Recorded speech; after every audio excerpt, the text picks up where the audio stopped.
द्रौपदी के स्वयंवर में अर्जुन ने भाग लिया था। अर्जुन स्वयंवर की प्रतियोगिता जीत गए थे, लेकिन द्रुपद की पुत्री द्रौपदी को पांचों पांडवों के साथ विवाह करना पड़ा। द्रौपदी समय समय पर पांचों पतियों के साथ रमन करती थी। पूर्णविराम। द्रौपदी ने एक एक वर्ष के अंतराल से पांचों पांडव के एक एक पुत्र को जन्म दिया। इस तरह द्रौपदी के 5 पुत्र थे, लेकिन अश्वत्थामा ने महाभारत के युद्ध के अंत में द्रौपदी के इन 5 पुत्रों का सोते समय वध कर दिया था। द्रौपदी महाभारत में एक ऐसा चरित्र है जिस पर जितना लिखा जाए उतना कम है। द्रौपदी से एक बार सत्यभामा ने पूछा था कि बहन, तुम्हारे पति पांडवजन तुमसे हमेशा प्रसन्न रहते हैं। मैं देखती हूँ कि वे लोग सदा तुम्हारे वश में रहते हैं, तुमसे संतुष्ट रहते हैं। तुम मुझे भी ऐसा कुछ बताओ कि मेरे श्यामसुंदर भी मेरे वश में रहें। तब द्रौपदी बोली, सत्यभामा, ये तुम मुझसे कैसी दुराचारिणी स्त्रियों के बारे में पूछ रही हो? जब पति को ये मालूम हो तो वह अपनी पत्नी के वश में नहीं हो सकता।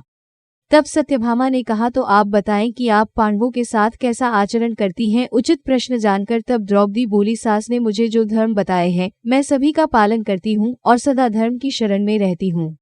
जब जब मेरे पति घर में आते हैं मैं घर साफ रखती हूँ, समय पर भोजन कराती हूँ। देवता, मनुष्य, सजा धजा या रूपवान कैसा ही पुरुष हो, मेरा मन पांडवों के सिवाय कहीं नहीं जाता। पतिदेव के बिना अकेले रहना मुझे पसंद नहीं। बुरी बातें नहीं करती हूँ और बुरी जगह पर नहीं बैठती हूँ और किसी के भी समक्ष असभ्यता से खड़ी नहीं होती हूँ। इस तरह द्रौपदी ने और भी कई बातें बताई।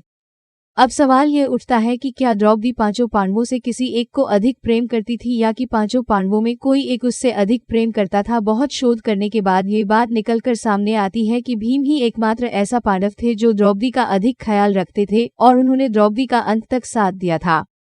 एक पहली घटना जुए में द्रौपदी को दांव पर लगाने पर सबसे ज्यादा क्रोधित भीम हुए थे और उन्होंने युधिष्ठिर का विरोध भी किया था। बाद में जब द्रौपदी का चीरहरण हो रहा था तो सबसे ज्यादा क्रोध भीम को ही आ रही था, जबकि युधिष्ठिर सहित अन्य पांडव चुप थे। भीम अपने क्रोध पर काबू नहीं रख पाए और उसी समय उन्होंने प्रतिज्ञा ले ली कि दुशासन की छाती का लहू पीऊंगा और दुर्योधन की जंघा उखाड़ दूंगा। महाभारत के युद्ध में भीम ने अपनी इस प्रतिज्ञा को पूरा भी किया था। दूसरी घटना, राजा विराट के राजमहल में पांचों पांडव भेष बदलकर 1 साल के अज्ञातवास में रह रहे थे। उसी दौरान राजा विराट के साले कीचन ने कामांध होकर द्रौपदी को देखा और उसे राता को अपने कक्ष में अकेले में बुलाया। ये बात जब द्रौपदी ने भीम को बताई तो भीम ने कीचक का वध करने का प्रण लिया और रात के समय द्रौपदी की जगह खुद कीचक के कमरे में पहुंच गए। द्रौपदी समझकर जैसे ही कीचक ने भीम को हाथ लगाया, भीम ने कीचक को उठाकर पटक दिया। इसके बाद दोनों के बीच युद्ध हुआ और भीम ने कीचक का वध कर दिया। तीसरी घटना, जुए में अपना सब कुछ गंवा देने के बाद जब पांडव वनवास की सजा काट रहे थे तब दुर्योधन के जीजा जयद्रथ की बुरी नजर द्रौपदी पर पड़ी।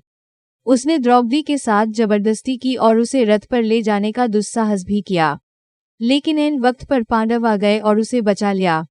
भीम ने तब जयद्रथ की खूब पिटाई की और द्रौपदी के आदेश पर जयद्रथ के सिर के बाल मूंडकर उसको 5 चोटियां रखने की सजा दी और सभी जनता के सामने उसका घोर अपमान करवाया। चौथी घटना, महाभारत के युद्ध की समाप्ति के बाद सभी पांडव सशरीर स्वर्ग गए थे। स्वर्ग अर्थात हिमालय के किसी क्षेत्र में जहां इंद्रादि का राज्य था। पांचों पांडव अपना राजपाट परीक्षित को सौंपकर जब स्वर्ग की कठिन यात्रा कर रहे थे तब इस यात्रा में भीम ने द्रौपदी का पूरा ध्यान रखा। पूर्णविराम। कठिन चढ़ाई और कांटों भरे रास्ते में हर जगह भीम ने द्रौपदी को हर संभव सहयोग किया। यात्रा के दौरान जब पांडव बद्रीनाथ पहुंचे और वहां से आगे बढ़े तो सरस्वती नदी के उद्गम स्थल पर नदी को पार करना द्रौपदी के लिए कष्टकर हो गया था। ऐसे समय में भीम ने एक बड़ा सा चट्टान उठाकर नदी के बीच में डाल दिया। द्रौपदी ने इस चट्टान पर चलकर सरस्वती नदी को पार किया था। कहते हैं कि माना गांव में सरस्वती के उद्गम पर आज भी इस चट्टान को देखा जा सकता है। इसे वर्तमान में भीम पुल कहा जाता है। एक जगह द्रौपदी लड़खड़ाकर गिर पड़ी।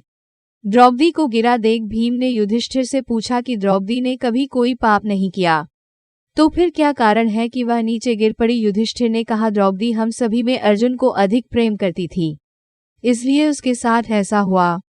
ऐसा कहकर युधिष्ठिर द्रौपदी को देखे बिना ही आगे बढ़ गए।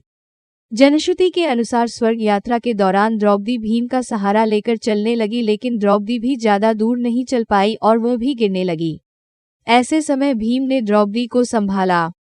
उस समय द्रौपदी ने कहा, सभी भाइयों में भीम ने ही मुझे सबसे ज्यादा प्यार किया है और मैं अगले जन्म में फिर से भीम की पत्नी बनना चाहूंगी।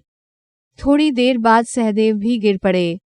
तब भीम ने पूछा, सहदेव क्यों गिरा? युधिष्ठिर ने कहा, सहदेव किसी को अपने जैसा विद्वान नहीं समझता था, इसी दोष के कारण गिरना पड़ा। कुछ देर बाद नकुल भी गिर पड़े। भीम के पूछने पर युधिष्ठिर ने बताया कि नकुल को अपने रूप पर बहुत अभिमान था, इसलिए आज इसकी ये गति हुई है। थोड़ी देर बाद अर्जुन भी गिर पड़े। युधिष्ठिर ने भीम से कहा, अर्जुन को अपने पराक्रम पर अभिमान था। अर्जुन ने कहा था कि मैं एक ही दिन में शत्रुओं का नाश कर दूंगा, लेकिन ऐसा कर नहीं पाए। अपने अभिमान के कारण ही अर्जुन की आज ये हालत हुई है। ऐसा कहकर युधिष्ठिर आगे बढ़ गए। थोड़ी आगे चलने पर भीम भी गिर गए। तब भीम ने गिरते वक्त युधिष्ठिर से इसका कारण पूछा तो उन्होंने बताया कि तुम बहुत थे और अपने बल का झूठा प्रदर्शन करते थे, इसलिए तुम्हें आज भूमि पर गिरना पड़ा। ये कहकर युधिष्ठिर आगे चल। युधिष्ठिर कुछ ही दूर चले थे कि उन्हें स्वर्ग ले जाने के लिए स्वयं देवराज इंद्र अपना रथ लेकर आ गए। तब युधिष्ठिर ने इंद्र से कहा, मेरे भाई और द्रौपदी मार्ग में ही गिर पड़े हैं, वे भी हमारे साथ चले, ऐसी व्यवस्था कीजिए। तब इंद्र ने कहा कि वे सभी शरीर त्याग कर पहले ही स्वर्ग पहुंच चुके हैं, लेकिन आप सशरीर स्वर्ग में जाएंगे। इसके बाद इंद्र और युधिष्ठिर रथ में बैठाकर स्वर्ग की ओर निकल पड़े।